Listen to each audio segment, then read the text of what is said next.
एकादशी तुम्हाला हार्दिक शुभेच्छा। आणि इथे हा मंदिर बनवला आहे सेम पंढरपूर सारखा, तुम्ही काय सांगणार आहे? खूप खूप धन्यवाद यांनी पण हे मंदिर बनवलेलं आहे। सगळेच जण त्या पंढरपूरला जाऊ शकत नाही दर्शनासाठी, ते इथल्या इथे येऊन दर्शन घेऊ शकतात। शिवाय पंढरपूरला राहिलं तर लाईन पण भरपूर असतात, मी पण एकदा गेलेली आहे, पण आम्ही बाहेरूनच दर्शन करून परत आलेलो आहे। मग त्यासाठी हे उत्तम पर्याय आहे, त्यांनी पण केलेलं आहे। खरोखरच आज इथे आल्यानंतर असा उद्भवलं की जसं काही पंढरपूरला चालू आज मीरा भाईंदर वासियांसाठी जे संस्थेने काम केलंय, प्रति पंढरपूर अवघं मीरा भाईंदरमध्ये आणून ठेवले। विठ्ठलाची मूर्ती बघून डोळे पाणवले। कोणाकोणाला पंढरपूरला जाता येत नाही आणि आता सध्या तर असं आहे की पावसा पाण्याचे दिवस आहे, पाण्या पावसाचे दिवस असतानाही इथे एवढं चांगलं पंढरपूर प्रति पंढरपूर उभा केलंय, त्याचं दर्शन घेऊन सगळ्यांनी याचा प्रति पंढरपूरचा आनंद घ्यावा असं मी तुम्हाला सांगू इच्छितो।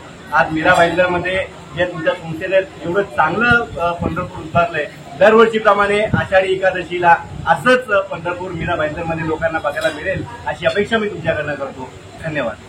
सुंदर वाटलं आणि खूप छान वाटलं इथे येऊन। हे आमदार साहेबांनी जे पण केलंय वगैरे बघून खूप छान वाटलं। आणि आजकालचे न्यू जनरेशन जे आहे ते खूप जण बाहेर निघायचा प्रयत्न करत नाही, इंस्टाग्राम व्हॉट्सअपवरती राहतात। तर आय शुड सजेस्ट कि बाहर निगा end see the world outside there end just explore, everything is beautiful in this. एकदम से मीरा भाईंदर के नागरिकों को मैं आषाढ़ी एकादशी की हार्दिक शुभकामनाएं देता हूँ। ये जो आप पीछे देख रहे हैं भव्य दिव्य मंदिर, ये नरेंद्र मेहता जी के मार्गदर्शन में बना हुआ एक अच्छा सा एक मंदिर मीरा भाईंदर के नागरिकों के लिए बनाया गया है।